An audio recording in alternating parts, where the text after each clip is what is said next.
How do you handle criticism, both negative and constructive, coming up in this video? What's up, legends? Sherman here from Geek Psychology, where I help geeks, gamers, and creatives, specifically INFPs. That was the old role that I brought in. That was the old intro, beautiful bean footage.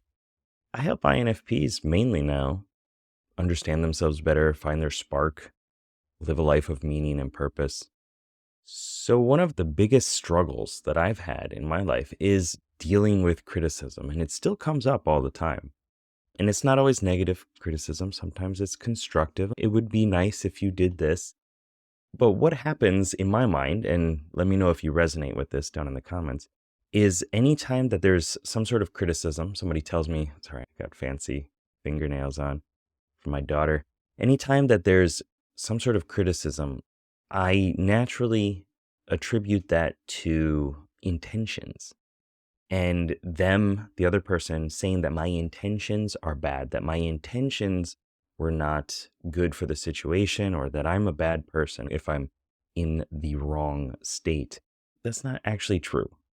Most people are not going at that deep of a nitpicky, pain point focused level. They just said, this didn't work out. Do it better by doing it this way.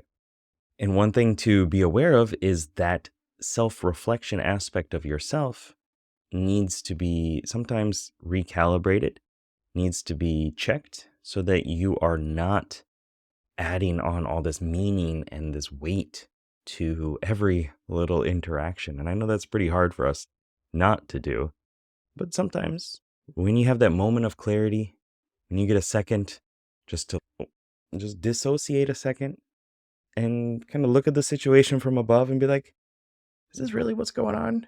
Or did they just say, this is a better way? And actually, that's probably a better way. Maybe I should just do that. Sometimes it is beneficial just to reassess and listen and adjust, take that next step. Let's go deeper with this though. So introverted feeling, our dominant function, is about aligning our life with who we are, with our identity. And we have so many things that we're constantly sifting back and forth between to understand how much is this interaction, this thought, this setting aligned with me as a person. We are constantly trying to make decisions that help us live into that alignment. Sometimes it doesn't work out. And especially if you bring other people into the mix, then it becomes harder. And yet that's what we're trying to do. We want to be good. We want to do the good thing. We want to live in alignment with our conscience.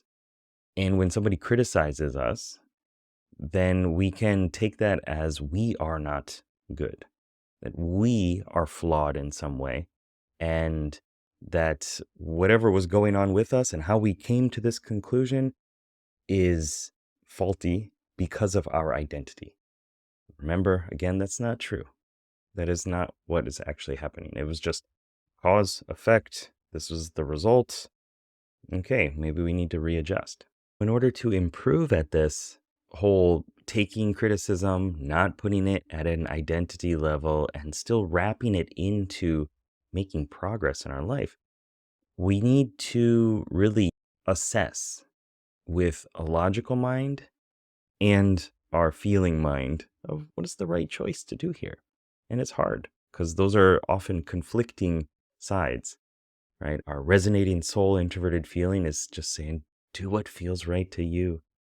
And the extroverted thinking, strategizing commander is get it done. You know what works? Take some action. Hurry up. Stop faffing about and just do something. And that comes with a lot of baggage with our personality type. That's our inferior function, aspirational function as well. And it's something that we want to live into and do better at, but we feel that we're incapable at it.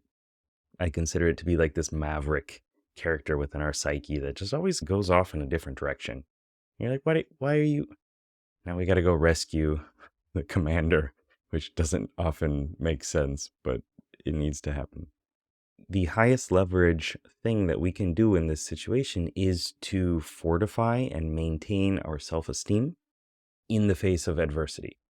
So we need to look back to our past, look at our identity, who we are clearly, and say, they're not insulting us.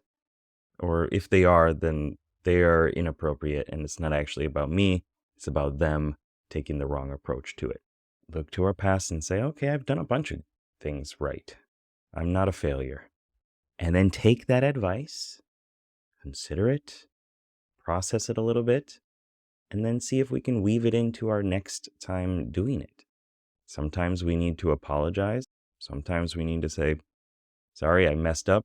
One thing that I often do, this is not right, but I often give what my wife considers to be an excuse. I say, this is what I was doing. This is why it happened. This is why that emerged out of it. And she thinks of them as excuses because, well, I guess they are, but also they're not necessary for the actual result that happened. And when we're talking about ethics and morals, okay, the intentions I think have a lot more hold and grip and depth to them. But if it's just you messed up doing the laundry for the 15th time, or you did the same thing over and over again and again, then maybe it's time to actually take that assessment, that criticism, and really wrap it into positive action. Assess where the criticism is coming from, if it's valid, and if it is, do something positive with it. If the criticism is coming from a negative place and the person is just venting or they had a rough day, you can talk to them about it. What's going on right now? Are you okay? Are you struggling with something? Is there something that I can do to help? Because you seem like you're not in a good position right now. You seem like you're not in a good place. And this is how I feel about what you said. Let's do something to work it out to make it a better win-win situation for both of us. Because people do vent all the time about their stuff. They take it out on other people, and that's not appropriate. That is not the criticism that I'm necessarily talking about here. I'm talking about how to do things differently and bring that in with love from our strategizing commander, our TE, our extroverted thinking, and say, actually, that's probably pretty good. Maybe I should do that. Maybe that would save me time. Maybe that would save me energy. Maybe that would save stress on the other person who has to keep cleaning up all my mess because I can't remember to do it right the first time or the 30th time or whatever time. So what do you do when you're faced with criticism? How do you process it? How do you handle it? I'm curious. Let me know. Let all of us know down below in the comments, because if you found a secret, a hack for it, then somebody else should know about it too. And you should share that with somebody else so that they can save years of struggle by listening to your amazing advice.